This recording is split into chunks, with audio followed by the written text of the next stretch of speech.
Alors bonsoir et bienvenue à toutes et à tous au nom du Centre de recherche mathématique. Donc, vous êtes bienvenus à cette grande conférence publique. Elle se tient dans le cadre de la Semaine scientifique. Et la Semaine scientifique, cette année, le thème, c'est l'énergie.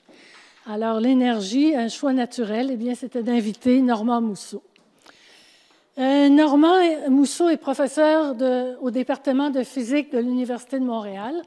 Il est spécialiste des matériaux complexes dans sa recherche. Mais dans la présentation, vous allez voir qu'il a plusieurs autres volets à son arc. Et entre autres, depuis 2006, il travaille sur les questions énergétiques. Il est directeur scientifique de l'Institut de l'énergie Trottier à Polytechnique Montréal et du Carrefour de modélisation énergétique. Et il est cofondateur et directeur de recherche de l'accélérateur de transition. Alors, ce carrefour de modélisation et cet accélérateur de transition, eh bien, leur rôle, c'est de mettre en réseau les chercheurs, les experts et les décideurs pour faciliter l'élaboration de politiques énergétiques basées sur les données probantes dans le but d'atteindre la carboneutralité. En 2013, Normand Mousseau a coprésidé la Commission sur les enjeux énergétiques du Québec et il pilote la publication des perspectives énergétiques canadiennes. Donc, il y a eu 2 parutions et la dernière en 2021. Il est membre fondateur du conseil d'administration de l'Institut climatique du Canada. Alors, le dernier volet de Normand, enfin, un autre volet, il y en a peut-être d'autres que je ne connais pas. Il est un écrivain prolifique, il a de nombreux livres. Et il s'intéresse en particulier aux échanges entre sciences et société. Donc, je vous donne 3 titres, mais ce ne sont pas les seuls. Comment j'ai vaincu le diabète sans médicaments. Gagner la guerre du climat, 12 mythes à déboulonner. Et plus récemment, Pandémie, quand la raison tombe malade. Alors, le titre de sa conférence ce soir, Approche stratégique à l'atteinte de la carboneutralité, pourquoi et comment. Merci Normand d'être parmi nous. Merci beaucoup, Christiane. Merci au Centre de recherche mathématique pour organiser cette conférence-là. C'est vraiment un honneur pour moi d'être ici et un grand plaisir. Alors, en effet, donc je suis physicien et théoricien, donc je travaille au niveau de modélisation des matériaux, mais je m'intéresse aussi à des enjeux un peu différents qui sont la gouvernance environnementale, la gouvernance énergétique. Et, entre autres, je travaille depuis plus de 15 ans à trouver comment on peut atteindre les objectifs climatiques qu'on s'est donnés. Donc, j'ai aucune opinion, je dirais, professionnelle sur les objectifs qu'on doit choisir collectivement, mais une fois qu'on se donne collectivement des objectifs de réduction de gaz à effet de serre, mon travail dans ces activités-là consiste à dire comment on peut faire en sorte d'atteindre les objectifs qu'on s'est donnés. Donc, on peut dire que c'est comme ça que je me dépolitise un peu. Mais bon, je suis directeur de l'Institut de l'énergie Trottier, qui est un institut qui a été créé à Polytechnique Montréal il y a 10 ans grâce à un don important de la Fondation familiale Trottier.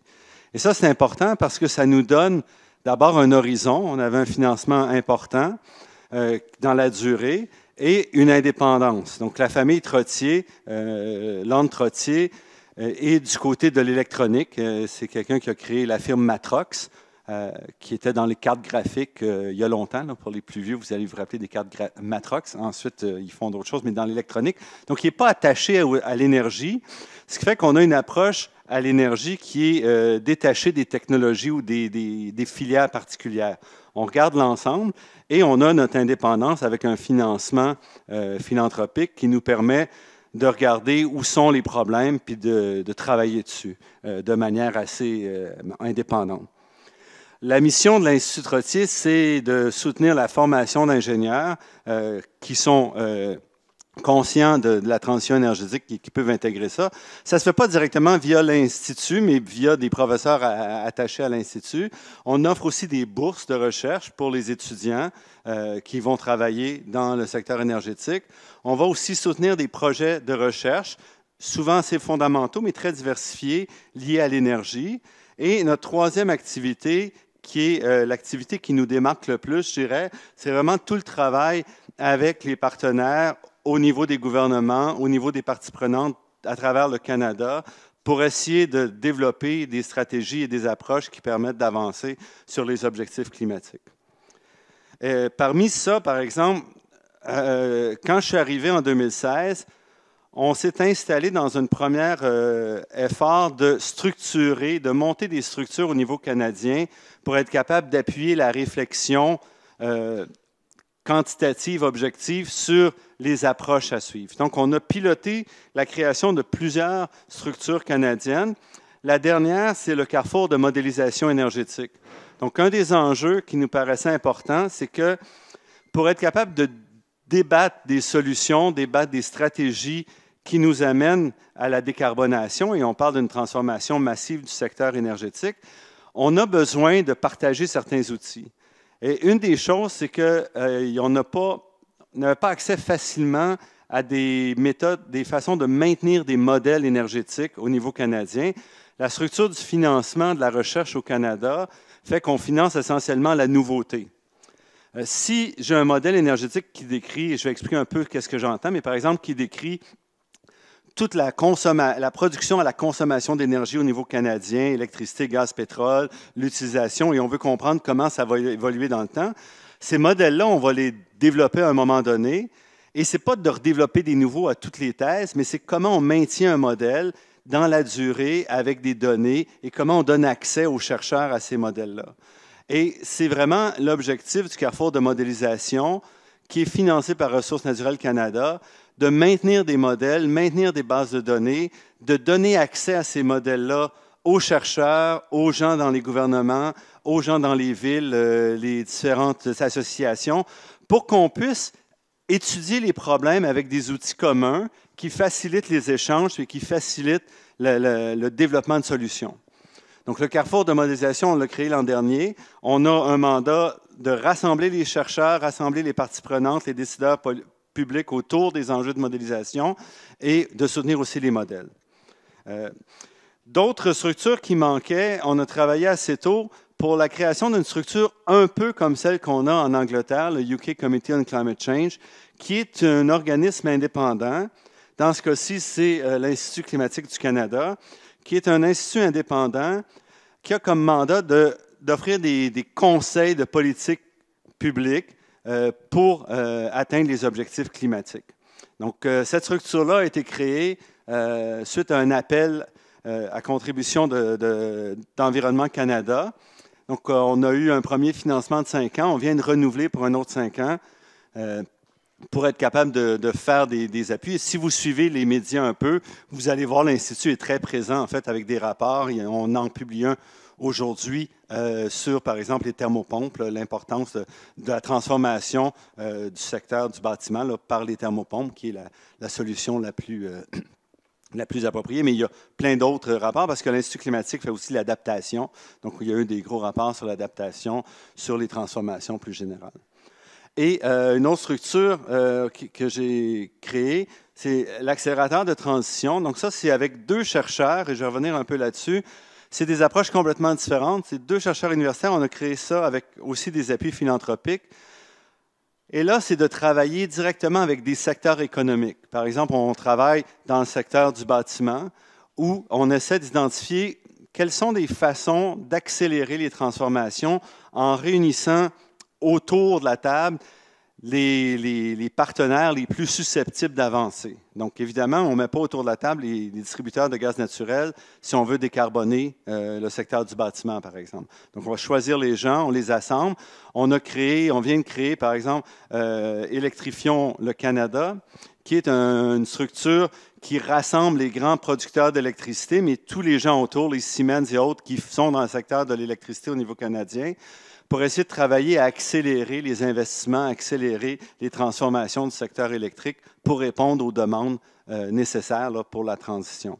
Donc, on travaille à plusieurs niveaux et c'est vraiment important. Donc, c'est ce qu'on a fait ces dernières années. Là, on va arrêter de créer des structures et on va travailler au problème, là, mais ça, il faut faire une chose ou l'autre. Bon, on a parlé de mes livres, je vais sauter là-dessus. Donc, approchons maintenant aux approches stratégiques. Donc, les approches stratégiques, une stratégie, c'est comment on prend un chemin, quel chemin est le plus approprié pour nous amener à des objectifs. Okay? C'est ça une approche stratégique. Donc, ce n'est pas simplement de dire j'ai des objectifs, ils vont se produire magiquement, mais c'est comment on va déployer, opérationnaliser, si on veut, les changements nécessaires pour nous amener quelque part.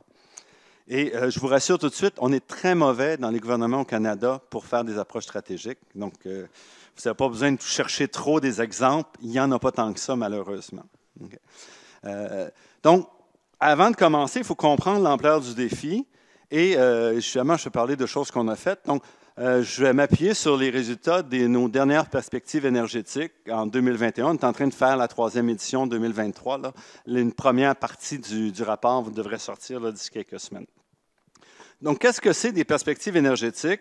Des perspectives énergétiques, c'est un effort de modélisation qui nous projette vers 2050-2060, donc en un horizon assez long, où on va tester des scénarios d'atteinte ou non de nos objectifs climatiques et voir qu'est-ce que ça implique, c'est quoi les différences. Donc, pour ça, on utilise un modèle qui s'appelle NATEM, qui est un modèle technico-économique, c'est-à-dire c'est un modèle qui décrit de manière très détaillée les technologies de production d'énergie, de transport et d'utilisation.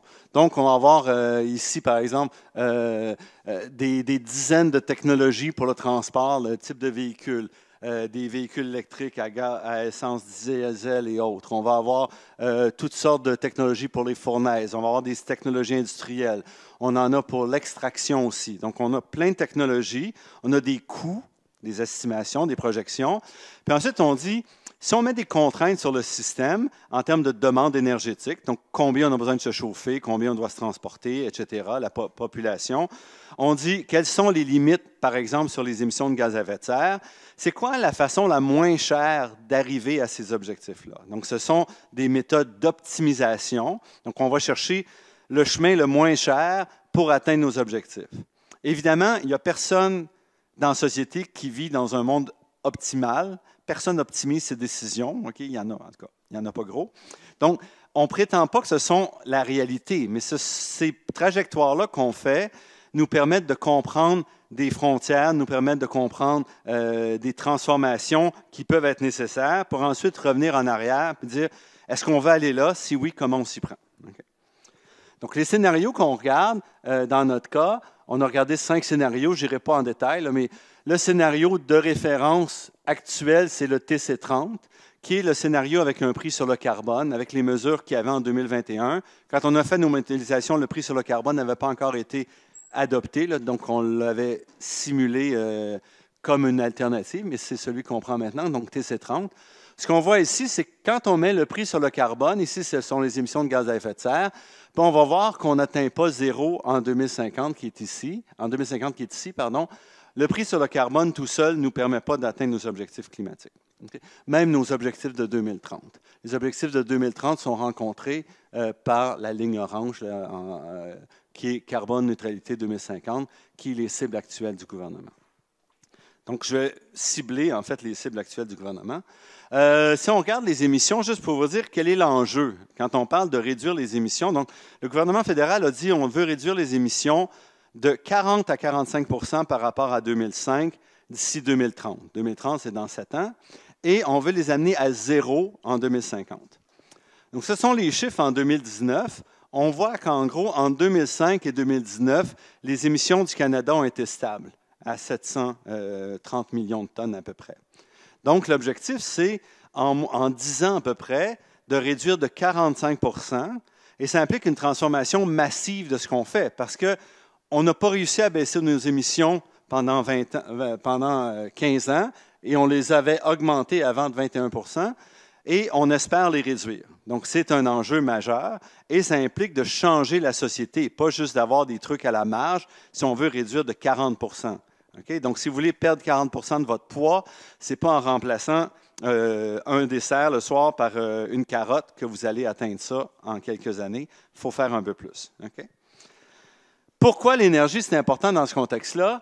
Bien, parce qu'au niveau canadien, l'énergie, c'est 81 % des émissions de gaz à effet de serre. Le restant étant les émissions liées à l'industrie, au secteur des procédés industriels, par exemple l'aluminerie, l'acierie, le ciment. Et secteur agricole, donc l'agriculture, c'est à peu près 8% des émissions, et le secteur des déchets, donc en gros, les dépotoirs où la matière organique se dégrade et on émet du méthane. Okay. Donc, ce qui fait que ça, c'est 19% et 80%, c'est l'énergie. La production d'énergie, de gaz et pétrole, qui est le quart des émissions canadiennes, mais le transport est plus important en termes d'émissions que le secteur pétrolier. Donc, on voit pourquoi, comme personne qui m'intéresse à l'énergie, je suis dans le secteur aussi des réductions des émissions de gaz à effet de serre, parce que ça se passe en gros dans le secteur de l'énergie. Donc, qu'est-ce qu'on a fait? On a pris le modèle technico-économique, puis on a roulé les objectifs climatiques en imposant des contraintes de réduction de gaz à effet de serre. Donc, qu'est-ce qu'on voit ici? Notre année de référence, c'est 2016. On voit que si on arrive en 2050, le scénario de carboneutralité, CN50, quand on fait la somme des émissions positives plus négatives, on arrive à zéro. Donc, ce qu'on voit, c'est qu'il est techniquement ou technologiquement possible d'atteindre zéro en 2050 en termes d'émissions. Donc, on pourrait, d'un point de vue purement technologique, atteindre les objectifs climatiques. Il y a un défi toutefois, c'est que même quand on aura éliminé toutes les émissions partout où on sait le faire, il y a encore des domaines pour lesquels on n'a pas de technologie. Par exemple, le transport lourd, il nous manque beaucoup de détails sur comment on pourrait décarboner le transport lourd de manière efficace. L'industrie, les procédés industriels, on n'est pas trop sûr. L'agriculture, on n'a pas des réponses à tout. Donc, c'est ce qui reste en fonction des modélisations qu'on a faites l'an dernier. Les technologies évoluent. On aura des chiffres un peu différents cette année, pas beaucoup. On doit quand même capter ici 125 millions de tonnes de carbone qu'on va devoir capter et séquestrer en sous-sol chaque année pour atteindre nos objectifs climatiques. Et ça, en fait, ça n'inclut pas tout ce qui est capté au niveau de l'industrie pour équilibrer localement. Donc, quand on fait le total, là, dans nos modélisations, c'est à peu près 150 à 175 millions de tonnes annuellement qu'il faudrait capter. C'est près de 25% des émissions canadiennes actuelles. C'est 2 fois les émissions du Québec. Je ne dis pas que c'est ça qu'il faut faire. Hein. Ma position, ces modèles-là, ce n'est pas « voici ce qu'il faut faire » ou « voici l'avenir ». Mais ça soulève des questions. Ça indique qu'on doit travailler fort pour, si on ne veut pas capter, il faut trouver d'autres solutions pour éliminer les émissions. Si on pense que la captation devra être là, bien, il va falloir investir rapidement pour mettre au point les technologies de captage et séquestration des émissions de gaz à effet de serre. Donc, c'est ça que nous dit le modèle. Le modèle nous dit d'abord, c'est techniquement possible. Ça ne veut pas dire socialement acceptable, ça ne veut pas dire structurellement possible. Si on fait les technologies, on peut y arriver à un coût raisonnable. Okay? Les coûts sont remarquablement bas pour ça. Je vais revenir là-dessus un peu plus loin. Okay? Si on regarde maintenant la consommation d'énergie, et ça, on nous parle beaucoup d'efficacité énergétique ces jours-ci. Il y a certains qui prétendent qu'avant de faire de l'électricité, on peut juste faire l'efficacité énergétique et atteindre nos objectifs. Ça ne tient pas la route. Si on fait les calculs, l'efficacité énergétique ne nous empêche pas du tout d'avoir à faire de l'électricité dès demain matin supplémentaire. Là. Mais si on regarde ici, on passe de 2016, si on ne fait rien, okay, scénario de référence, on voit que la demande énergétique, ça c'était en pétajoules, passe d'à peu près 8 000 à 11 000 pétajoules par année. Okay? Donc, une augmentation d'à peu près 25 %. Quand on fait la transition énergétique, on voit que la demande énergétique est appelée à diminuer entre 2016 et 2050. Pourquoi? Pourquoi est-ce que la demande énergétique diminue si on électrifie? En fait, si on fait la transition, mais je vous donne la réponse, parce qu'on électrifie. Pourquoi? Parce que l'électricité, c'est beaucoup plus productif comme source d'énergie que le gaz ou le pétrole. Le gaz ou le pétrole, pour faire, donc je vais faire mon petit chapeau de physicien, là, vous m'excuserez. Donc, en fait, l'énergie peut être une énergie thermique ou une énergie qui est motrice. Okay? Donc, si c'est une énergie motrice, cette énergie-là peut déplacer des choses, faire rouler un moteur directement. Si j'ai de la chaleur puis je veux faire tourner un moteur, il faut que je transforme mon énergie. Et la loi de Carnot nous dit qu'on ne peut pas faire cette transformation-là en transformant complètement la chaleur en travail. Je suis obligé de perdre une partie de ça en chaleur que je ne peux pas récupérer. Donc, si on électrifie, par exemple, une voiture, on va réduire des 2/3 notre consommation d'énergie. Pour déplacer la même voiture sur la même distance, j'ai besoin d'1/3 de l'énergie que j'aurais besoin pour le pétrole. Donc, j'ai un gain de productivité énergétique immense. Si j'enlève ma fournaise au mazout ou au gaz naturel puis je la remplace par une thermopompe, je gagne aussi à peu près un facteur 3 en efficacité. Donc, j'ai besoin de 3 fois moins d'énergie pour me chauffer parce que l'électricité ne sert plus à produire simplement de chaleur. Ce n'est pas comme un grille-pain, les radiateurs qu'on a sur le bord des murs. Mais l'électricité sert à déplacer la chaleur de l'extérieur de la maison à l'intérieur ou vice-versa l'été. Donc, on a des gains immenses en productivité en électrifiant. Mais évidemment, si on veut électrifier, ça veut dire qu'on doit utiliser plus d'électricité. Donc, il y a une mauvaise conception. Quand on parle d'efficacité énergétique, normalement, les gens qui parlent de ça, ils parlent juste d'électricité. Mais l'enjeu de décarboner, ce n'est pas de décarboner l'électricité. Au Québec, il y a décarboné. C'est d'utiliser l'électricité pour déplacer du gaz et du pétrole. Et ça implique qu'on doit en utiliser plus d'électricité, mais en même temps, au final, on va avoir moins d'énergie parce qu'on va déplacer beaucoup de pétrole avec peu d'électricité. Ça implique donc qu'on doit augmenter beaucoup la production d'électricité et nos calculs à nous indiquent qu'on devrait plus que doubler la production d'électricité au Canada d'ici 2050. Et ça, n'oublions pas qu'on a optimisé tout ce qu'on pouvait là-dedans. Alors, il est clair que dans la vraie vie, il va falloir produire plus que ça d'électricité parce qu'il y aura plus de pertes que ce qu'on a calculé. On n'aura pas toujours pris les procédés optimaux, etc. Okay? Chauffage optimal, etc. Donc, ça, c'est un minimum. Il faut doubler notre production d'électricité au niveau canadien. Au niveau québécois, nous, on estime à peu près à 125 %. Il faut augmenter d'après 125 TWh si on ne va pas chercher des nouvelles industries et autres. Donc, juste pour électrifier la structure économique actuelle du pays. Quand on regarde les transformations, par exemple, dans le secteur de résidentiel, on voit mal en haut, c'est coupé. Ce qu'on a, c'est en bleu, là, foncé, c'est l'électricité centralisée. En bleu pâle, c'est l'électricité décentralisée, par exemple des panneaux solaires. Et ce qu'on voit, c'est essentiellement tout électrique, le chauffage, pour des raisons de coût. Quand on optimise les coûts, on passe à l'électricité mur à mur, okay, pour réduire les émissions, à 0 émission de gaz à effet de serre. Dans le secteur industriel, c'est beaucoup plus complexe. Vous voyez plus de couleurs parce que l'industriel a besoin, par exemple, parfois de très forte chaleur ou très forte puissance qui est difficile à livrer avec l'électricité avec nos technologies qu'on met dans le modèle. Donc, on garde du gaz naturel. Il y a beaucoup de bioénergie. Même aujourd'hui, dans le secteur industriel, on brûle du bois, on brûle des écorces dans les papeteries et tout. Donc, ce qui fait qu'on a une diversité plus grande. On fait rentrer de l'hydrogène, par exemple, dans le secteur industriel pour la puissance, okay, par exemple. Encore une fois, il faut prendre ces chiffres-là avec un grain de sel. C'est basé sur des estimations aujourd'hui de technologie et d'évolution de technologie sur 30 ans. Je ne sais pas si vous magasinez certaines technologies ces jours-ci, vous voyez que ça va vite et des fois, on a des surprises d'une année à l'autre. Donc, il faut prendre ça comme étant des indicateurs généraux. Il faut se concentrer sur les grandes lignes, mais il ne faut pas s'attacher au deuxième chiffre après le point, puis souvent même pas au premier avant le point. Okay? Donc, il faut prendre ça avec un grain de sel. Okay? Et ici, par exemple, c'est dans le transport. Ce qu'on voit dans le transport, c'est qu'il nous manque beaucoup de technologies présentement pour lesquelles on peut estimer des coûts réalistes. Donc, il n'y a pas de camion, par exemple, à 0 émission disponible sur le marché aujourd'hui. Il y a encore certains projets pilotes à gauche et à droite, mais il n'y en a pas des camions lourds. Donc, on ne peut pas facilement nous dire, OK, les coûts de cette technologie-là vont être ça, on va aller comme ça, voici comment on va le produire.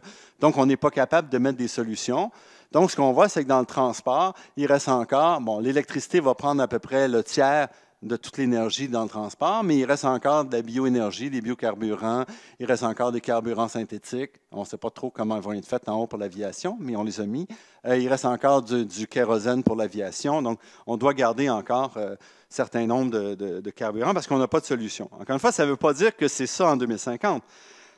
Mais ça peut souligner le fait que si j'avais à faire des investissements pour décarboner, je devrais peut-être me préoccuper de ces secteurs-là pour lesquels je n'ai pas de solution actuellement, puis voir comment je peux accélérer le développement de solutions. Okay. Donc, voilà un petit peu au Canada. En fait, ce qu'on voit Et ça, c'est important. Là, c'est pas toujours très bien reçu quand on dit ça. Pour atteindre les objectifs de 2030 au niveau canadien, par exemple, nos modèles disent qu'il est impossible, parce qu'on n'a pas de solution pour le transport en 2030.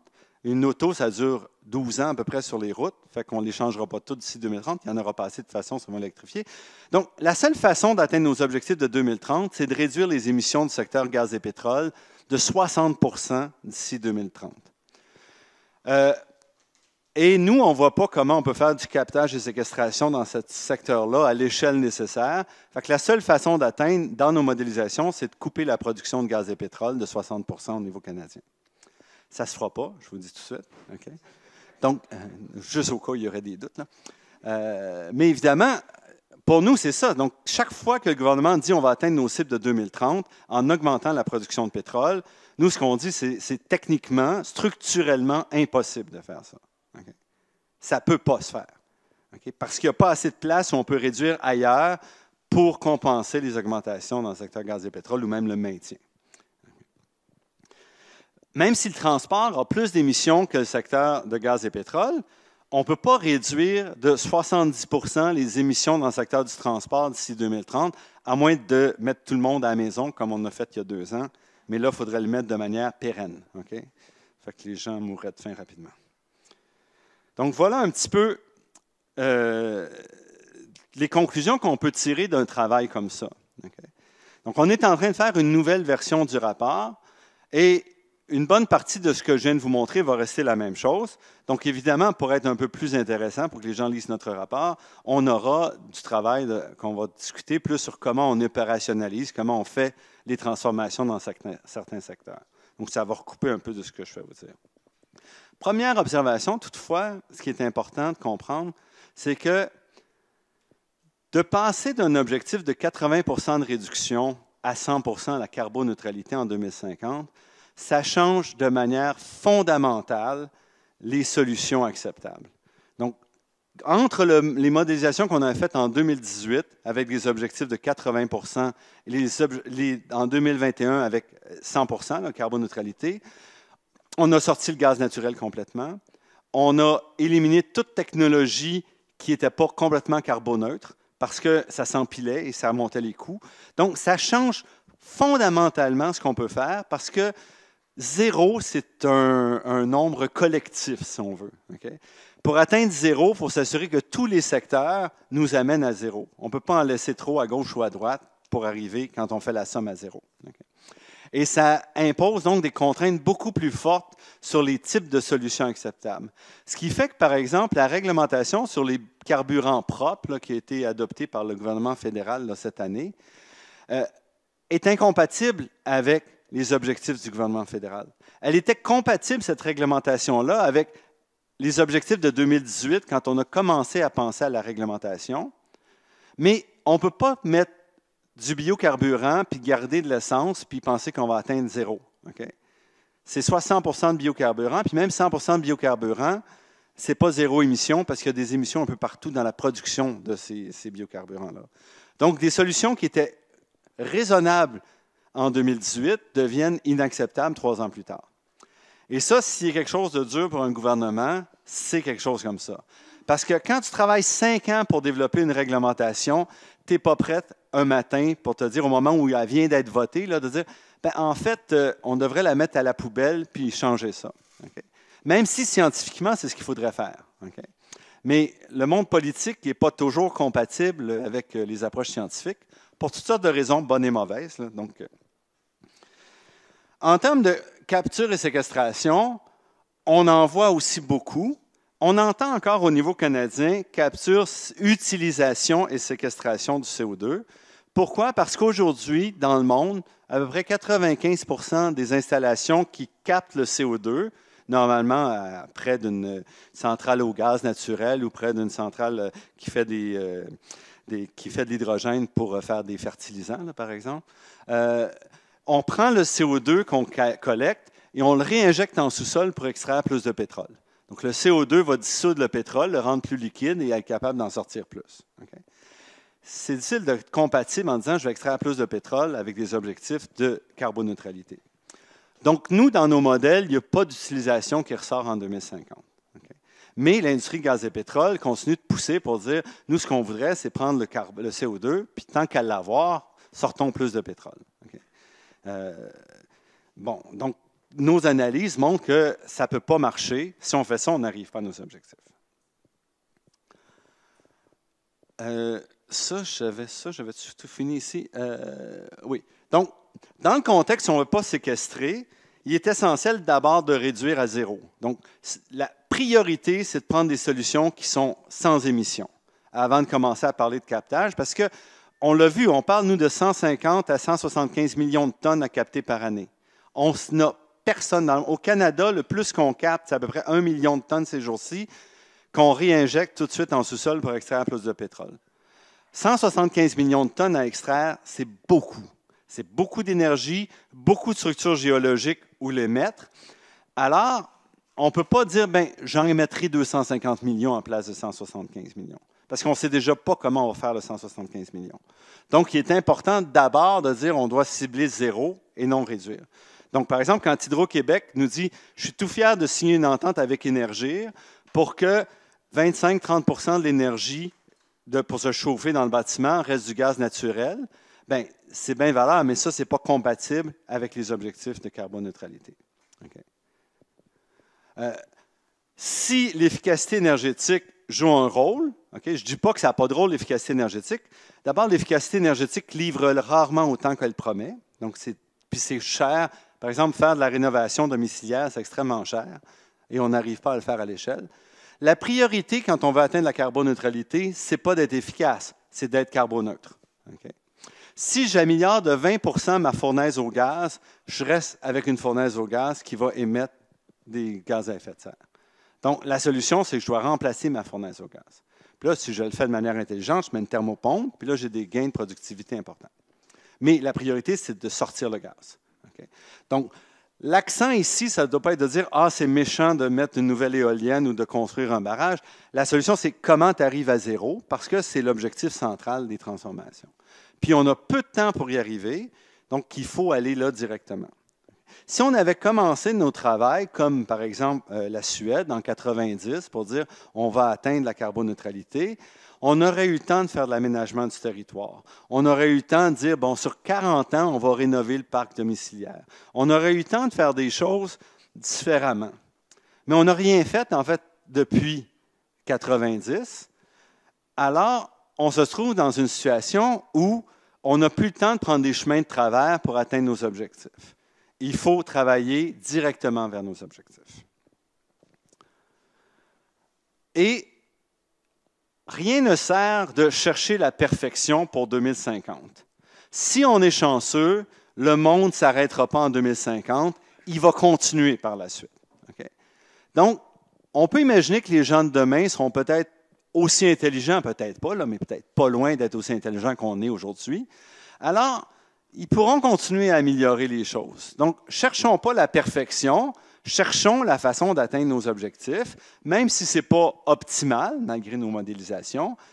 Allons vers là, puis ensuite, on fera les choses, on améliorera les choses encore. Ça laissera, parce que sinon, qu'est-ce qu'ils vont faire les jeunes si on fait tout ça parfaitement d'ici 2050? Ils n'auront plus rien à faire, ils vont s'ennuyer. Fait qu'il faut laisser un peu de place pour faire ça. Okay. Un aspect important, c'est que ça va coûter beaucoup moins cher qu'on le projette aujourd'hui. Okay. Et je vais donner juste 2 courbes, pas si facile que ça à lire, je vais essayer d'expliquer. Donc ça, c'est le coût marginal par tonne de carbone. C'est-à-dire la dernière tonne pour arriver à, mettons, une réduction de, ici, c'est 50 %. La dernière tonne pour arriver à 50 %, quand on évaluait ça dans notre modèle en 2018, nous coûtait 500 $. La dernière tonne pour arriver à 50 % de réduction des émissions nous coûte maintenant 210 $ dans nos modélisations de 2021. Donc, on a réduit de manière importante. La dernière tonne pour réduire des 2/3 les émissions, c'était le plus qu'on allait dans notre modélisation de 2018, nous coûte 1100 $. Aujourd'hui, la dernière tonne pour atteindre la carboneutralité nous coûte le même prix. puis on voit qu'on peut en réduire beaucoup. À 2/3 ici, là, ça nous coûte 3 fois moins cher avec les modèles de 2021 par rapport à 2018. Qu'est-ce que ça veut dire? Ça veut dire que les technologies ont avancé, les prix ont chuté, les projections sont plus optimales, on a de plus de solutions. Donc, en 3 ans, on voit une différence de réduction d'un facteur 3 pour atteindre les mêmes objectifs de réduction de gaz à effet de serre. On va voir encore une réduction vraisemblablement en 2023. Il y a des enjeux d'inflation et tout. On va voir comment on insère ça, les prix, parce qu'on travaille ici avec des prix où on avait des taux d'intérêt faibles. Les taux d'intérêt ont monté, ça va faire augmenter les prix des investissements, par exemple. Mais en gros, ce qu'on peut voir, c'est que les choses diminuent rapidement. Le prix des batteries diminue, véhicules électriques, le prix du solaire continue à diminuer légèrement, mais un peu. Le prix de l'éolien s'est stabilisé, là, même remonté dans l'éolien en haute mer. Ça va fluctuer, mais ce qu'on voit, c'est qu'il y avait des tendances et tout ça nous donne espoir que les prix vont diminuer et donc ça va coûter de moins en moins cher à avancer. Mais pour ça, ça ne se fait pas magiquement. Si le prix des véhicules électriques diminue, ce n'est pas juste parce qu'on s'est croisé les mains et on dit on va attendre, puis un jour, les véhicules vont être moins chers. Pour arriver à ce que les véhicules soient moins chers, il faut d'abord les produire, il faut mettre des pressions, il faut mettre des subventions et tout pour structurer l'apparition du véhicule électrique tel qu'on le veut. Okay? Et c'est ça qui est l'approche stratégique. Ce n'est pas de penser que magiquement ça va se produire. Si les prix diminuent, c'est parce qu'il y a des demandes qui se sont produites, il y a des programmes qui ont été faits, il y a des marchés qui ont été développés, qui ont fait en sorte qu'on a pu apprendre puis être en compétition, puis trouver des façons de vendre notre affaire. Okay? Mais ça veut dire que si on embarque là-dedans, on va contribuer aussi à faire réduire les coûts, à être plus efficace. Comme je disais, je l'ai déjà dit tout à l'heure, pour le Canada, la façon la plus efficace, la moins coûteuse d'atteindre les objectifs climatiques, c'est de réduire les émissions de gaz et pétrole. Il y a un petit peu d'objection quelque part dans l'Ouest, là, qu'on peut comprendre. On peut comprendre quand on regarde ici, par exemple. Ce sont les émissions de gaz à effet de serre par province, par habitant, quand on a enlevé la production d'électricité, de gaz et pétrole. Donc ça exclut toute l'industrie du gaz et pétrole de l'Ouest du pays. Okay? Même quand on enlève ça, on voit qu'en moyenne, en Saskatchewan, chaque Saskatchewanais produit 10 fois plus de gaz à effet de serre que chaque Québécois. Okay. Pardon, pas 10, 5 fois. On est à 5 tonnes versus 10 tonnes. Merci, Manu. Je ne sais pas compter d'un fois. L'Alberta, c'est presque 4 fois. Okay. Pourquoi? Parce qu'il y a des enjeux structurels. Bon, d'abord, la Saskatchewan, c'est agricole. L'agriculture, c'est un fort émetteur de gaz à effet de serre. Pour des questions d'engrais et autres, ce n'est pas juste les vaches. Le transport, malgré tout, quand on regarde ici le transport, regardez les émissions de gaz à effet de serre du transport en Alberta, en Saskatchewan par rapport au Québec. Je veux bien croire qu'on transporte du grain, là, mais il y a aussi les choix des véhicules, les distances entre les résidences. Donc, tout ça fait en sorte qu'on va consommer beaucoup plus de pétrole. Et ce qui veut dire que quand on développe une politique de carboneutralité, il est clair que ça ne touchera pas les citoyens à travers le Canada de la même façon. Et on a besoin, à ce moment-là, d'adopter des politiques, développer des politiques qui vont intégrer ces différences-là pour qu'on puisse amener les transformations nécessaires. Okay. On ne peut pas juste pointer du doigt les gens et dire « vous êtes des gros méchants parce que vous achetez des gros véhicules. Okay. » La vie est plus compliquée que ça. Les choix qu'on fait, ce sont des choix qui s'inscrivent dans un contexte socio-économique réel, qui nous guide, qui nous oriente, qui nous amène quelque part. Donc, malgré ce qu'on dit, on ne peut pas faire reposer sur les citoyens les choix de transformation. En fait, c'est pire que ça. Je pense que j'ai ça ici. Quand on regarde au Canada la part directe des émissions liées aux citoyens, et moi, je suis généreux, si on veut. Pour moi, les émissions directes des citoyens sont de deux natures, le déplacement des individus et le chauffage du bâtiment résidentiel. Comme citoyen, vous avez peu de responsabilités pour les choix qui sont faits ce soir. Donc, comment l'Université de Montréal se chauffe? Bien, vous venez ici, vous écoutez une conférence. Je ne peux pas vous donner la responsabilité de vous asseoir dans un immeuble qui chauffe au gaz naturel. Okay? Vous ne l'avez pas choisi, vous n'avez pas de contrôle là-dessus. Okay? Donc, les choix directs des citoyens sont limités. Même quand on veut acheter quelque chose, si moi je me fais construire une extension à ma maison, bon, j'ai une responsabilité pour ça, mais j'ai zéro responsabilité, c'est énorme. Si je n'ai pas de responsabilité sur comment le ciment est fait, je n'ai pas le choix de dire, moi je veux acheter du ciment à zéro émission, c'est pas moi qui va décider comment on construit la cimenterie.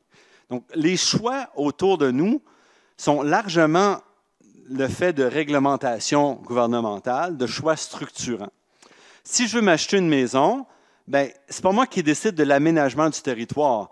J'ai des revenus limités, je vais m'acheter où je peux, puis des fois, je suis obligé de m'installer en banlieue dans une situation qui est peut-être ce que je rêve, mais qui m'est offerte. Si ça ne m'était pas offert parce qu'on a décidé d'un autre aménagement du territoire, bien, je m'achèterais une autre maison. Okay? Donc, et c'est dans ce contexte-là que, dans le contexte canadien, 78 % des émissions ne sont pas le choix, si on veut, directement des citoyens. Indirectement, ça nous touche, mais ce sont des choix qui appartiennent à l'industrie, au gouvernement sous la forme de réglementation et autres.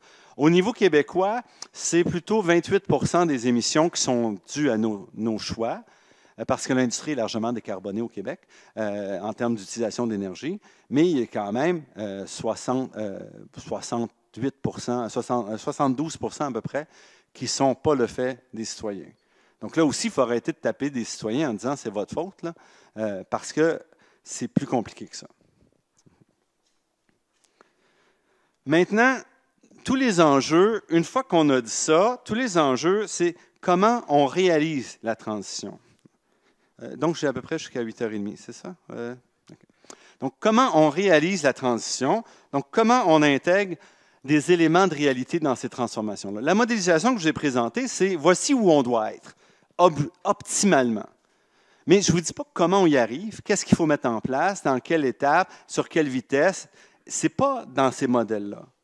Pour ça, il faut prendre un pas en arrière puis faire des analyses sectorielles détaillées. C'est un peu ce qu'on fait, par exemple, avec l'accélérateur de transition qui a été créé avec James Meadowcroft, qui est un prof en sciences politiques à l'Université de Carleton, puis David Lazel, qui est un prof de biologie qui a mal tourné et qui fait des systèmes énergétiques donc depuis plusieurs décennies, avec l'appui de plusieurs fondations privées. Et l'approche qu'on a décidé, nous, c'est on a besoin d'une vraie approche stratégique si on veut avancer là-dessus. Donc, comment on analyse les problèmes, et je vais donner des exemples après. Donc, pour nous, c'est très important d'avoir un cadre méthodologique pour approcher le problème. Okay? Un cadre méthodologique flexible, là, on n'est pas comme un fonctionnaire à remplir un formulaire ABC, mais qui nous permet d'entrer.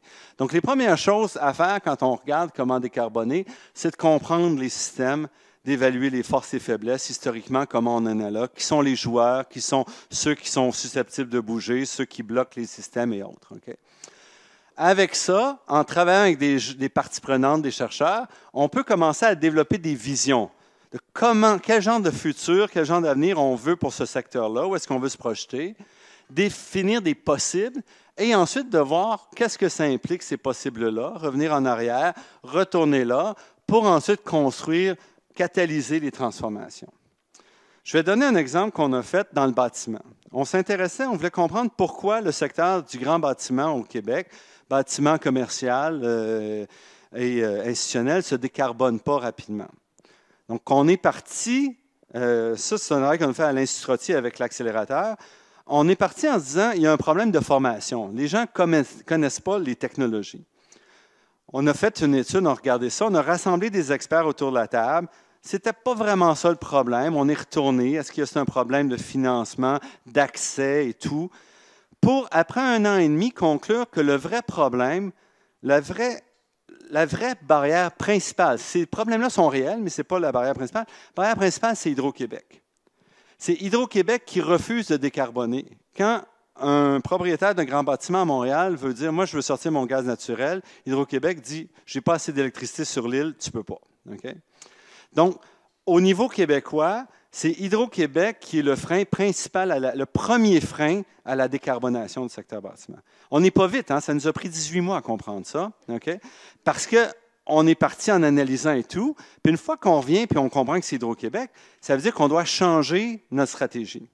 Donc là, ce qu'on reprend maintenant, on a repris ça, on a fait des analyses sur, pas juste Hydro-Québec, mais comprendre quel était l'enjeu dans l'Est du pays. Donc, on a analysé les plans des sociétés d'État de production d'électricité de Terre-Neuve à l'Ontario, les plans stratégiques, les plans d'investissement par rapport à nos estimations des besoins en électricité si on atteignait les objectifs climatiques. Et notre constat, c'est qu'il n'y a aucune société, aucune régie qui est alignée, dont les plans d'investissement, les plans de planification des besoins est aligné avec les besoins pour atteindre les objectifs climatiques. Et même sans les objectifs climatiques, juste les objectifs, par exemple, d'électrification des véhicules, et ça s'en vient, là. On y arrive, on ne ratera pas cette cible-là. Les compagnies n'ont pas fait les investissements dans le réseau de distribution, dans le réseau de transport. La distribution, c'est amené à chaque maison, chaque bâtiment. Transport, c'est amené aux villes et dans la production d'électricité. Il n'y a personne, même Hydro-Québec, qui a le moins de problèmes, si on veut, est déjà obligé de dire non. Okay. Ça, c'est un enjeu majeur. Donc là, on a créé au niveau canadien Électrifions le Canada pour essayer de réveiller puis de voir comment on peut pousser d'en haut.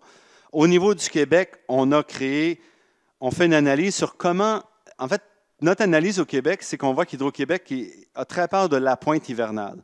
Donc la pointe hivernale, cette année, a duré 30 heures. Et pour être capable de répondre aux besoins pendant 30 heures, Hydro-Québec dit non à plein de gens qui voudraient s'électrifier, puis on aurait de l'électricité pour répondre aux besoins de tout le monde. Tous ces gens-là, on a 8000 quelques heures par année, donc pendant une année moins 30 heures, on pourrait répondre à leurs besoins. Et là, on dit non parce que pendant 30 heures, on ne pourrait pas avoir assez d'électricité. Donc, on a vu la pointe, c'est une limitation majeure. Donc là, on a lancé un projet pour proposer des solutions de gestion de pointe qui permettraient à Hydro-Québec d'ouvrir la voie à plus d'électrification puis accélérer la décarbonation. Okay. Donc, c'est un peu comme ça qu'on travaille, lentement. C'est d'aller vite sur les échelles des gouvernements, mais lentement sur les échelles qu'on doit faire, mais pour comprendre les enjeux, pour essayer de débloquer, déverrouiller là où ça bloque. Okay. On a fait une analyse, par exemple, on en a fait une pour le fédéral, je vais présenter ici pour le Québec. Le gouvernement du Québec a présenté un plan d'action pour réduction des émissions de gaz à effet de serre. Son troisième plan cette année, son deuxième plan nous amène en 2028, donc un plan de 5 ans, où on atteint 60% de la cible pour 2030. Donc le gouvernement nous dit, en 2028, si nos mesures marchent bien, on pourra atteindre 60% de la cible, fait qu'on pourra faire le 40% de la cible qui nous manque dans les 2 dernières années. C'est l'optimisme du gouvernement. Donc, ici, ce sont les émissions de gaz à effet de serre du Québec. En gros, on voit, on n'a pas fait beaucoup de progrès. Notre objectif, c'est 37,5% de réduction en 2030 par rapport à 90. Okay? En gros, on était à peu près où on était en 90 aujourd'hui. Donc, on n'a pas augmenté, mais on n'a pas amélioré. Et il faudrait réduire de 37,5%. Pourquoi 37,5%? C'est à cause de l'Ontario. Okay? Parce que en 2016, 2 semaines avant que le Québec annonce sa cible de réduction pour 2030, l'Ontario a dit on sera 37%. Fait que le Québec a dit on peut faire mieux, ça sera 37,5%. Okay? Donc, là, on voit ici une chute importante des émissions en 2020. Okay? Et là, le gouvernement, l'an dernier, s'est frotté les mains. Regardez, on a réduit nos émissions. On a atteint les objectifs qu'on s'était donnés en 2020 de réduire de 20% par rapport à 90. Bon, il y a un petit événement qui s'est passé en 2020 qui a fait qu'on a consommé pas mal moins d'énergie. On a fermé des industries et autres. Okay? Et ce qu'on voit, c'est que ça rebondit. Et des chiffres qui vont être publiés la semaine prochaine, là, je vous dis ça sous embargo, je ne dirai pas qui, comme ça au moins je vais me protéger, mais montrent en fait que les émissions, on a remonté, au Canada, il y avait chuté comme ça, puis on a repris presque le total de ce qu'on avait en 2019. Okay? Donc malheureusement, on n'a pas eu de transformation structurelle ici, mais vraiment des transformations ponctuelles qui se sont réeffacées quand les gens sont mis à se déplacer. Donc, on a un problème avec ça. À 7 ans de nos objectifs climatiques, on n'est pas là. Quand on fait nos modélisations, techniquement, on pourrait atteindre les objectifs de 2030 au Québec. Okay? Encore techniquement, on saurait quoi faire. Évidemment, en 7 ans, c'est plus possible. On peut plus, et nos analyses montrent que si on atteignait de 20% de réduction des émissions de gaz à effet de serre à 25% en 2030, ça serait très beau. Okay? On aurait fait des gros progrès. Donc, voici, nous, ce qu'on dit. Là, si on voulait atteindre nos objectifs, il faudrait qu'on réduise les émissions dans le secteur du transport de 16 %, ce qui impliquerait vraiment une transformation importante, une électrification et un arrêt d'une augmentation du parc des véhicules. Sinon, en fait, même en rajoutant 2 millions de véhicules électriques, on aura rajouté pendant qu'on aura mis 2 millions de véhicules électriques sur les routes, on aura rajouté 1 million de véhicules au total, c'est-à-dire qu'on aura réduit de seulement 1 million de véhicules le nombre de véhicules à essence sur les routes en 2030, comme on est parti. Okay? Donc, ça ne marche pas. Agriculture, bâtiment, il faudrait décarboner une bonne partie. L'industrie devrait décarboner de manière massive son électricité. Il faudrait mettre des polytones sur tous les champs, tous les dépotoirs au Québec. Et il faudrait déjà en électricité, il faudrait qu'on capte 2 millions de tonnes par année de CO2. Okay? On a zéro là, au Québec, on a zéro investissement, rien. C'est 2 fois ce qui se fait dans l'ouest du pays avec des investissements de milliards de dollars. Okay? Fait que ça, c'est ce qu'il faudrait si on voulait atteindre nos objectifs de 2030. Donc, nous, on dit, et quand on regarde ce qui est promis dans le plan, le PEV du Québec, on nous dit qu'il faudrait électrifier le transport et on nous dit qu'on pourrait réduire de 26 % les émissions de gaz à effet de serre dans le transport d'ici 2030, okay, avec les mesures en place. Moi, je ne vois pas comment c'est possible. Okay? Si tous les 2 millions de véhicules électriques au Québec sur les routes en 7 ans, là, ça voudrait dire que d'aujourd'hui à 2030, il faudrait que 300 000 véhicules, les 2 tiers des véhicules achetés, soient électriques, dès maintenant. On n'est pas là. Okay? Puis on n'a pas de mesures en place pour renforcer. On nous dit que le bâtiment devrait réduire de 28 %. L'entente Hydro-Québec Énergir permet de réduire de 1/16e les émissions du secteur bâtiment. Okay? Pas de 28 %, là, 1/16e, c'est 7 % à peu près. Okay? Fait qu'on n'est pas là du tout. Donc, nous, ce qu'on dit, c'est arrêtons de rêver en couleur. Ce qu'on a besoin pour 2030, ce n'est pas d'atteindre les objectifs, on ne pourra pas, c'est de mettre en place des transformations structurelles qui sont irréversibles, qui vont nous amener vers la carboneutralité en 2050. Et c'est plus important de faire ça que de bidouiller des fausses façons d'atteindre nos objectifs de 2030. Et je vais vous épargner, là, parce que j'avance. On est allé dans tous les secteurs en disant, voici des choses qu'il faudrait faire. Par exemple, dans le secteur du transport, il faudrait arrêter d'augmenter le nombre de véhicules sur les routes. Et pour ça, on a besoin de politiques d'aménagement du territoire, de transport collectif et autres, interrégional et autres qu'il faut déployer pour commencer à contrôler le nombre de véhicules. C'est-à-dire arrêter d'ajouter un 4e puis un 5e véhicule. Là. On ne parle pas d'arrêter le premier là, ici, c'est juste d'arrêter le 5e. Il faut mettre en place des mesures pour contrôler et réduire la taille moyenne des véhicules. Des gros véhicules, les véhicules augmentent, chaque véhicule sur les routes augmente son poids en moyenne de 10 kg par année.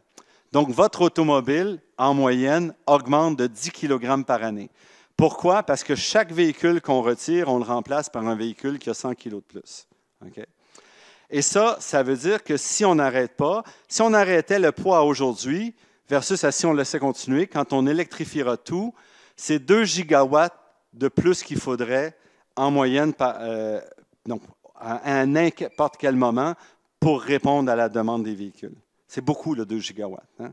C'est 1/20e. 2 gigawatts, on fait 40, donc c'est 2,5 % non, c'est pas vrai. 5 % des émissions de notre puissance. De plus, à moins qu'on contrôle le poids des véhicules.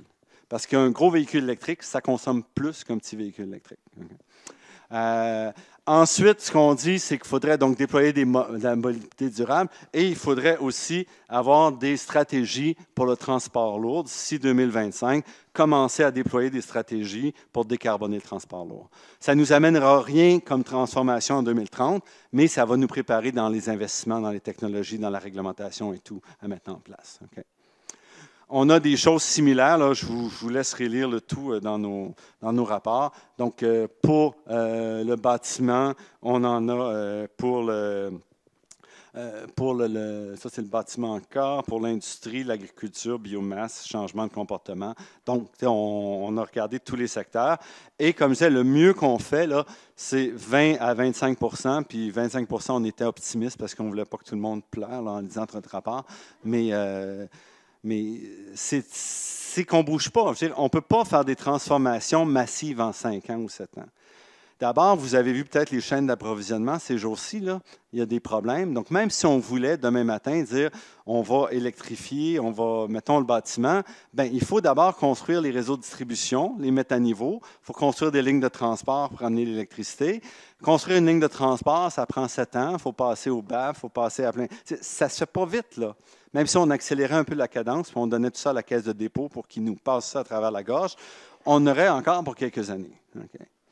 Un des enjeux importants, c'est que la gouvernance de la transition énergétique, elle est pitoyable.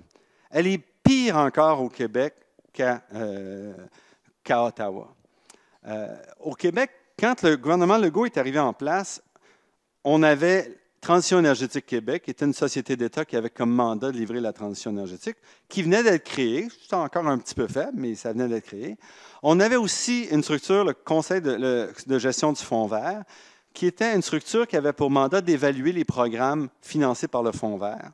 Et c'est une patente créée par le premier ministre Couillard, et il avait rempli ça de libéraux, de bons libéraux. Et moi, j'avoue, j'étais hyper sceptique. Okay? Mais en fait, la présidente, Sylvie Chagnon, a pris son rôle au sérieux et elle a été remarquable. Le Conseil de gestion du Fonds vert a fait un tellement bon travail que les ministères ont dit, parce que le Conseil a dit, bien, vos maudits programmes, ils ne livrent pas. Fait que nous, revisez-les si vous voulez qu'on recommande que vous soyez financés. Fait que les ministères ont dit, bien là, on perd notre accès à de l'argent facile, le Fonds vert. Fait qu'ils ont obtenu la tête du Conseil de gestion du Fonds vert. Donc, ils ont obtenu d'abolir ça parce qu'il marchait trop bien.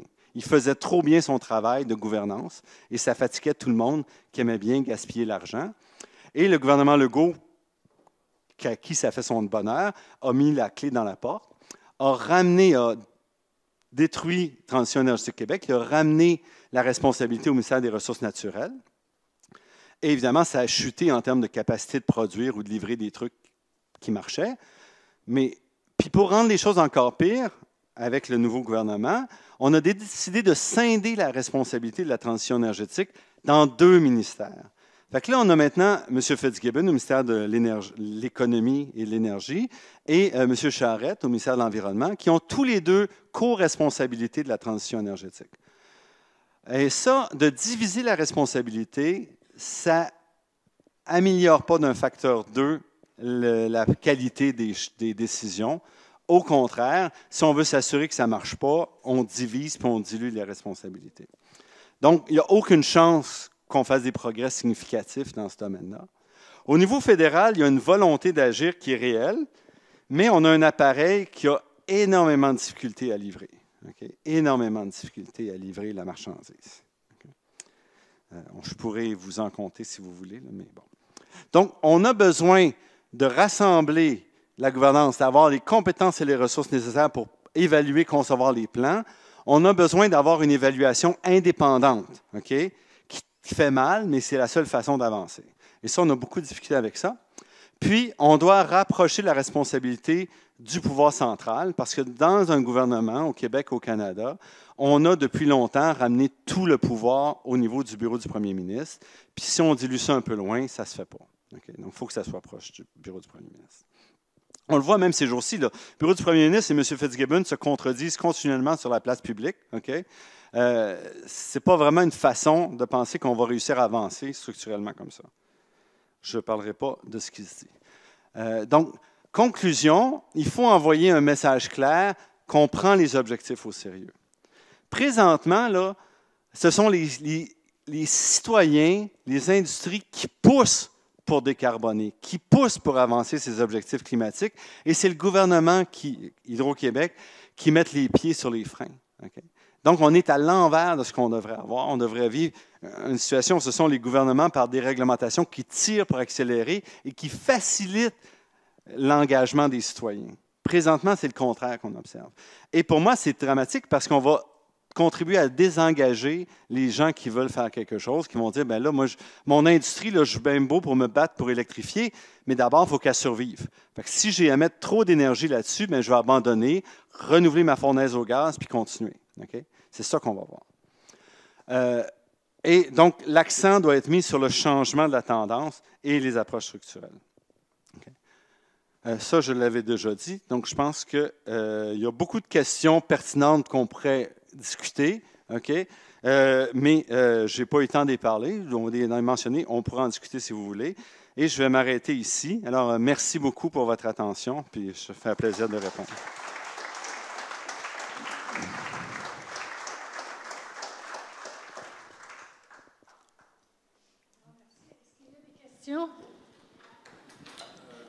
Est-ce qu'on peut vous demander, il y a des micros, où j'amène les micros, de parler dans le micro, parce que c'est enregistré. Ah, merci. Bonjour, merci infiniment pour votre présentation très intéressante. Hydro-Québec, vous dites, bon, il met les freins. Alors, effectivement, on note bien qu'on va atteindre les limites de production d'électricité d'Hydro-Québec bientôt. Donc, qu'est-ce que vous proposez, si je peux poser la question, à Hydro-Québec? Aller dans quel sens pour augmenter la production électrique? On n'est pas encore dans un problème de production. Hein? On exporte aujourd'hui 40 TWh aux États-Unis, qui correspond à 20 de nos besoins énergétiques. Okay? Donc, avec ça, on pourrait électrifier tous les véhicules demain matin. Donc, l'enjeu, ce n'est pas tant la quantité d'énergie que sa capacité à livrer là où on en a besoin. Entre autres, Hydro-Québec n'a pas fait les investissements nécessaires pour amener plus d'électricité sur l'île de Montréal où on en aurait besoin. Okay? Donc ça, ce sont des enjeux. Il faut faire ces investissements-là. Nous, ce qu'on est en train de travailler, c'est de travailler à faire des propositions qui pourraient être déployées relativement rapidement pour réduire l'importance de la pointe. Okay? Pas réduire la pointe comme telle, mais réallouer les responsabilités et autres pour arrêter d'amplifier ce problème-là et permettre Hydro-Québec, quand ils vont augmenter sa production, d'être capable de ne pas se préoccuper de la pointe. Mais il faut dès maintenant planifier une augmentation de la production, augmentation du transport et une augmentation de la distribution. Donc, beaucoup d'investissements. Mais est-ce que je fais une sous-question ou... Allez-y, mais il y a d'autres personnes oui. Est-ce que vous voulez que je prenne ce micro-là? Non. OK. Donc, en fait, la question, on a parlé un petit peu du coût marginal de la dernière tonne pour arriver au net zéro. Oui. Est-ce que c'est possible d'agréger tout ça et d'avoir, en fonction de tous les scénarios qui sont utilisés, vous avez une plateforme qui scénarise, qui donne plein de scénarios, d'avoir un coût financier à chaque scénario? Juste par curiosité, savoir à la société combien ça coûterait, en fait, la carbone. Vous pouvez, si vous allez sur notre site, on a créé un explorateur de trajectoire qui a été financé par Ressources naturelles Canada. On a des dizaines de scénarios qu'on regarde avec des coûts aussi. Il faut comprendre que c'est des différentiels par rapport à un scénario de référence, mais aussi parce que il faut faire attention à ça. Dans nos dernières perspectives 2021, on a regardé le coût du réseau électrique. Donc, entre aujourd'hui et 2050, il faut des investissements massifs pour le réseau électrique. Mais puisqu'on ne consomme plus de pétrole, dans les 10 ans entre 50 et 60, c'est des milliards de dollars de moins qu'on va payer année après année. Parce que d'abord, on consomme moins d'énergie, puis les coûts du réseau, donc on va les payer. Donc, oui, il y a des coûts d'infrastructure, mais il faut les amortir dans la durée. Il ne faut pas penser que tous ces coûts-là, nous, quand on les calcule, on les amortit jusqu'à l'horizon 2050, c'est l'horizon qu'on regarde. Mais en fait, ces infrastructures-là vont rester. Et si on fait le calcul plus long, si on l'a fait directement pour le système électrique, ce qu'on voit, c'est que rapidement, on récupère, puis on est en mode économie très rapidement. D'accord. OK. D'autres questions?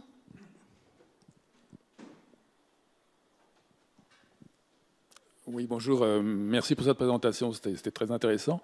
Il y a une chose qui m'a quand même étonné quand vous dites que la carboneutralité va coûter de moins en moins cher. Moi, j'ai plutôt l'impression que c'est l'inverse qui se passe. Alors, j'ai peut-être pas compris ce que vous avez dit à ce moment-là, mais ça m'a surpris. C'est le coût de décarboner va être moins cher que ce qu'on évalue aujourd'hui, parce que les technologies avancent, il y a des nouvelles technologies qui arrivent, il y a des nouvelles façons de faire qui vont nous permettre d'arriver là plus facilement. Le coût des technologies qu'on évalue, nous, par exemple, dans le ciment pour décarboner, ce sont des coûts basés sur des pilotes ou des choses comme ça. on peut imaginer que dans 10 ans, si on en fait 7, 8, 10, 50, 100 à travers le monde, on va être capable de le faire, on va maîtriser les coûts, les technologies, et les prix vont diminuer. Si on regarde le prix des batteries diminue pour plusieurs raisons. Okay? Il diminue parce qu'on les fait à plus grande échelle. On automatise, on manufacture dans des super manufactures. Okay? On change les procédés, on change de contenu. Donc Tesla, la moitié des batteries de Tesla ne contiennent ni cobalt ni nickel. C'est lithium phosphate de fer. Et ce sont donc des batteries où les éléments sont peu chers. Donc on se retrouve avec des solutions peu chères. Tesla a annoncé que d'ici 2024, la fin 2024, les rotors dans les moteurs, roues, ne contiendraient pas de terres rares. Ils seront essentiellement des ferrites, okay? Du fer avec de l'azote, ce qu'on pense, parce qu'on n'a pas vraiment, on n'est pas sûr de la technologie qu'ils vont choisir, mais quand on regarde ce qui est disponible là, à peu près, s'ils font ça, ça va réduire les coûts. Donc, on est dans une situation où on va apprendre en décarbonant. Donc, on va être capable de faire les choses plus efficacement. Nous, nos analyses, nos modèles de coûts sont conservateurs. On ne dit pas « Ah, les prix vont chuter de temps, il va y avoir des cassures technologiques ». On ne peut pas mettre ça dans des modèles. Donc, on est le plus conservateur possible. Si on regarde depuis 10 ans, là, les projections de coûts dans le solaire, dans les batteries, sont systématiquement au-dessus des coûts réels. Quand on regarde les projections 2010, 2015, 2020, où on devrait être aujourd'hui, toutes ces projections-là sont au-dessus des prix qu'on a sur les marchés dans ces technologies-là.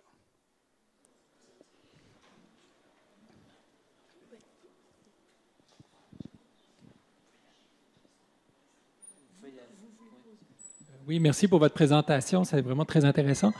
Là, je comprends que c'est vraiment la stratégie pour décarboner ce qu'on émet au Canada, mais on devrait aussi prendre en compte ce que le Canada émet, mais en dehors du Canada, c'est-à-dire tout ce qu'on importe qui est produit dans d'autres pays, par exemple, tout ce qui vient de Chine ou tout ce qui vient d'Asie, les textiles, etc. C'est quand même des choses qu'on consomme ici, certainement à moindre coût que si on les produisait ici, mais si elles émettent du CO2 ailleurs, on aurait beau parvenir à nos objectifs 2050 au Canada, mais si individuellement on continue de consommer autant ou d'importer autant de produits qui sont peut-être justement fabriqués dans des pays où la décarbonation n'ira pas au même rythme que nous, est-ce qu'il ne faudrait pas envisager des taxes aussi, des taxes carbone à tous les produits qu'on peut importer, ou en tout cas, ça peut être complexe, mais ça peut être aussi quelque chose de structurant aussi pour orienter la consommation de tout ce qui est importé? Je vais répondre de 3 façons. D'abord, dans l'accord de Paris, les émissions qui sont pertinentes pour un pays sont celles émises sur son territoire. Okay? Les autres, donc chaque pays a la responsabilité de ses émissions. Et si nous on réduit, la Chine s'est engagée à réduire, pas à 0 en 2050, mais à réduire. Donc, si tous les autres pays suivent et font leur travail, cet enjeu-là disparaît. Deuxièmement, quand le Canada décarbonise son aluminium, son acier, c'est la décarbonation directe de ce qui va être utilisé à l'étranger qui va nous revenir. Donc, quand on fait le bilan net au Canada, en fait, on n'importe pas plus d'émissions de gaz à effet de serre qu'on en exporte. Donc, si on décarbonise, en fait, ça va être neutre d'une certaine façon. Et troisièmement, c'est déjà le cas que l'Europe, les États-Unis disent, si nous, on se décarbonise, vous avez intérêt à nous suivre parce qu'on va vous faire payer. Donc déjà, à la fin des années 90, l'Europe voulait mettre en place, parce que c'était à peu près la seule place qui bougeait un peu sur le climat, voulait mettre en place une taxe carbone à l'entrée. Les États-Unis et la Chine se sont opposés et l'Europe a été obligée de reculer. Mais une fois qu'on a les États-Unis et l'Europe qui disent « Nous, on a fait beaucoup, là, il est temps de ne pas payer pour les autres », bien là, cette taxe-là va se mettre en place. Donc, ça ne me stresse pas du tout.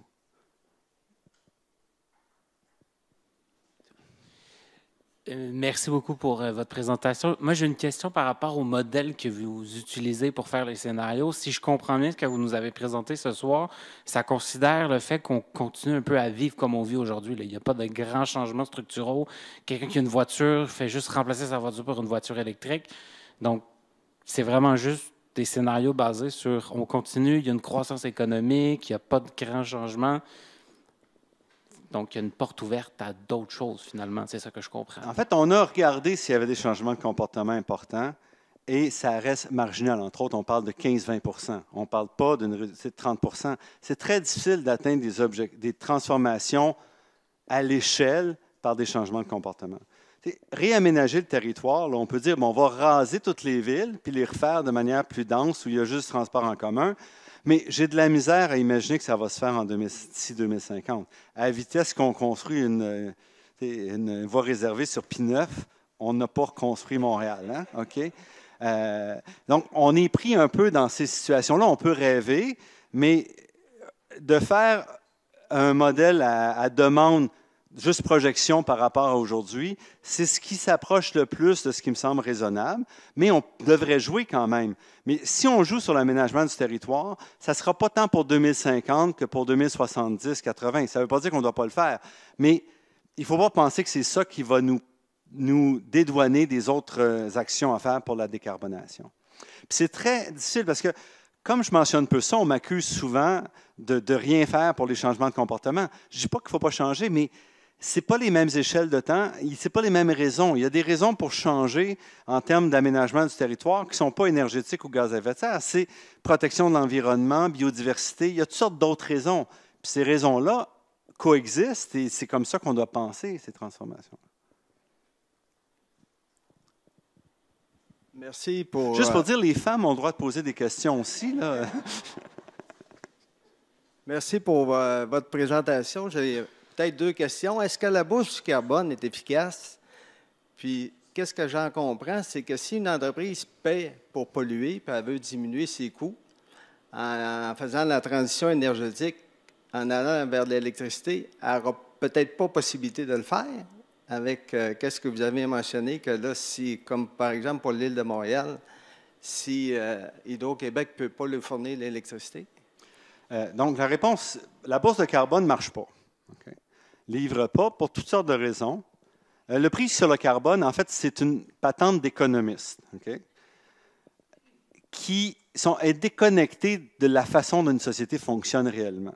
Okay. Donc, les économistes disent si le prix sur l'essence augmente de 3 % parce que le prix, bien là, les gens vont réduire de temps, vont déplacer leur argent. Okay.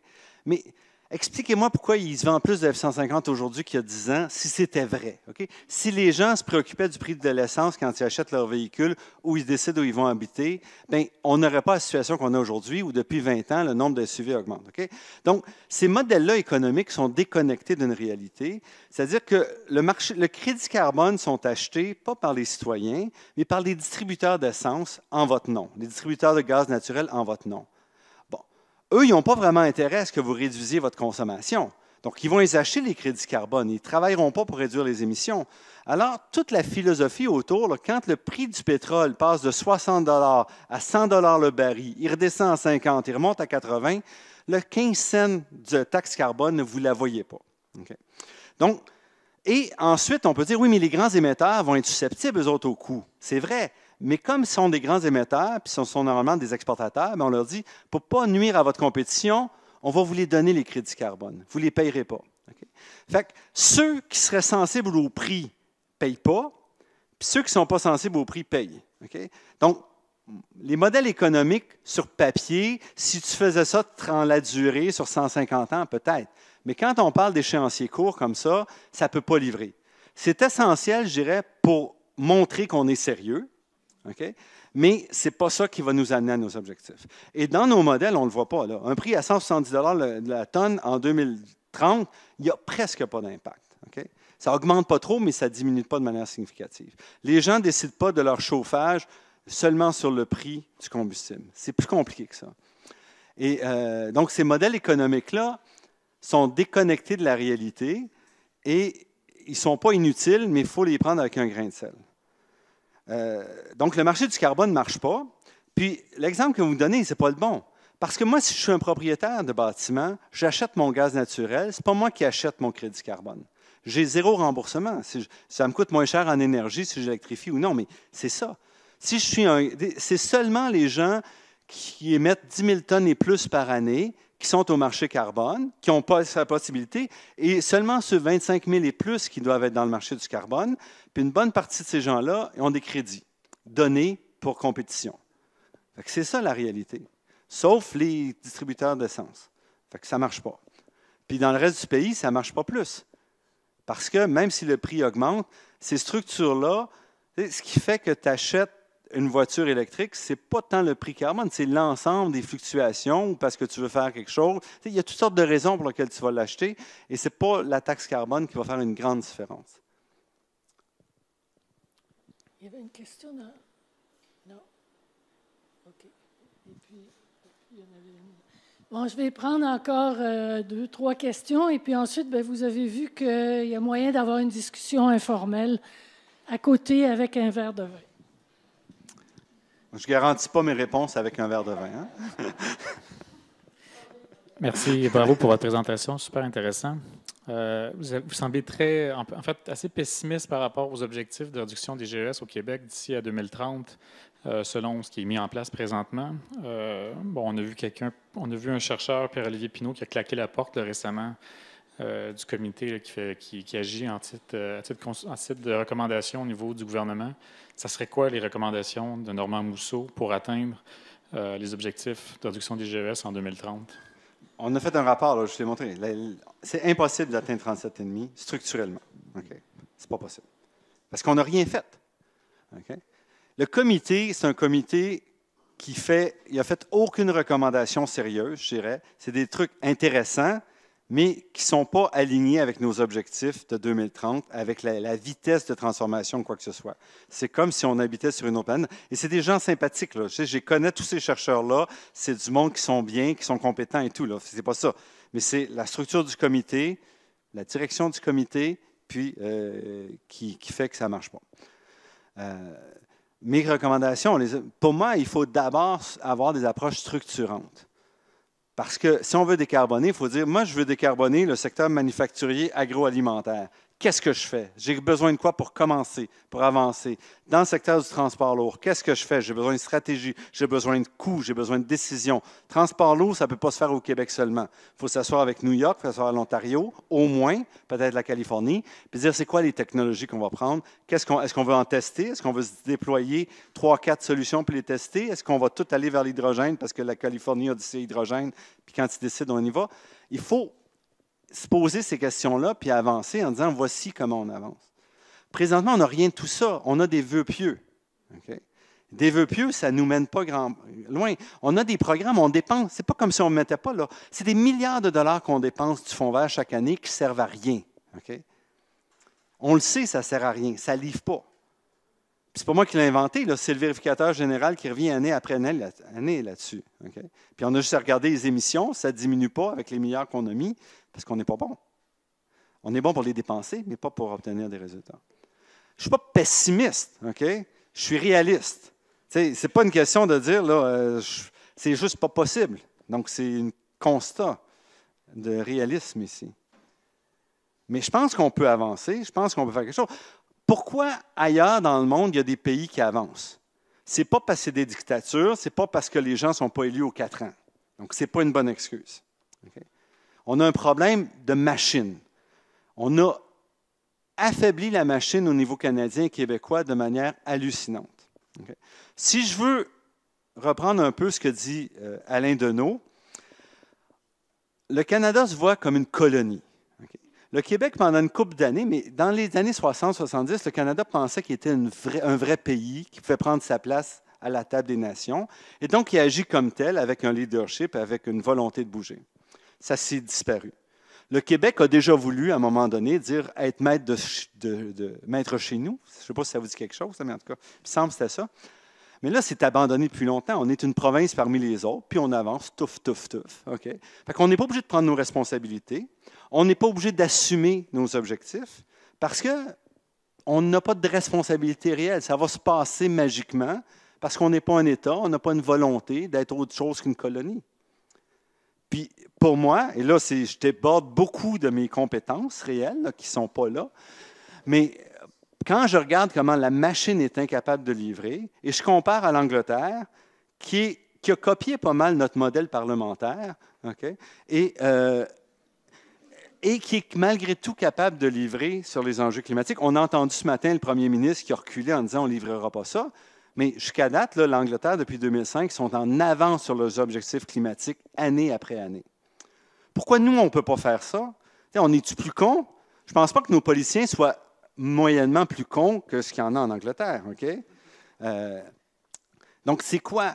C'est une structure, c'est une incapacité de la machine, mais la machine qui part des élus en dessous, de comprendre que si on est des adultes, si on pense qu'on est en contrôle de notre avenir, bien, on doit se comporter comme ça, puis prendre en place ces décisions. Et je côtoie les fonctionnaires, les machines quotidiennement. Okay?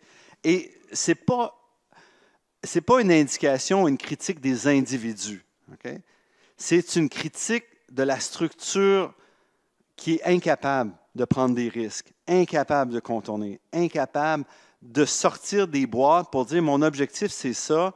Fait que ce n'est pas les boîtes à recocher dont je dois me préoccuper, c'est l'objectif ultime. Et de ce côté-là, les États-Unis, dont on dit font rien, là, ils ont fait, avec l'Inflation Reduction Act, ils ont dit voici ce qu'on a besoin. Ils l'ont déployé, ils ont voté la réglementation, bang, 1 an plus tard, c'est 200 milliards de dollars d'investissement. Ça va déjà réduire de plusieurs pourcentages les émissions planifiées pour 2030. Okay? Parce que les Américains, quand ils décident de faire quelque chose, ils sont un pays et ils disent on a notre responsabilité, puis si on le décide, ben on le livre. On ne fait pas juste en discuter. Ça, c'est profond et je ne vois pas comment changer ça, là, mais je travaille quand même à la marge. Bon, merci. Alors, bonsoir. Pardon. Bonsoir. C'est pour revenir à une question un peu plus technique. Vous avez parlé tantôt de la Californie. Est-ce que l'hydrogène peut être un paramètre qui affecte vos modèles? En fait, oui. À l'accélérateur de transition, on a des projets liés à l'hydrogène bleu dans l'ouest du pays. On pilote un hub à Edmonton où on essaie de structurer un certain secteur de l'hydrogène, de la production à la consommation. Donc, dans le contexte de l'ouest du pays, qui est fortement dépendant des combustibles fossiles, on pense que s'appuyer sur l'hydrogène bleu, c'est-à-dire l'hydrogène fait à partir du méthane, avec captage et séquestration de CO2, pourvu que les réglementations soient correctes, peuvent être une façon d'amener la transition. Est-ce que l'hydrogène resterait? Je ne sais pas, mais au moins ça permet d'aligner les efforts sans mettre en opposition avec le principal moteur de développement économique de l'ouest du pays. Okay. Donc, nous, on le voit comme ça. L'hydrogène, dans un contexte d'hydrogène vert, j'ai beaucoup de difficulté à le voir au Canada, un rôle significatif. Ça va être marginal, mais un rôle significatif, j'ai de la difficulté à voir. Même quand l'Allemagne dit « Moi, je voudrais bien vous acheter tous vos hydrogènes verts », aujourd'hui, il n'existe aucun bateau capable de transporter de l'hydrogène liquéfié. Il n'y en a pas. Okay? Le Japon travaille là-dessus depuis plusieurs années. Ça s'avère beaucoup plus difficile qu'on le pensait. L'hydrogène, c'est une petite molécule, ça fuit de partout, c'est compliqué, il faut que ça soit très froid. Et ces enjeux-là techniques, les progrès n'ont pas été à la hauteur des espoirs. Donc, moi, je ne vois pas que l'hydrogène soit un marché mondial. Mais ça peut être utile en faisant l'hydrogène localement pour des réponses de pointe, des choses comme ça. Alors, on va remercier Normand. Merci beaucoup.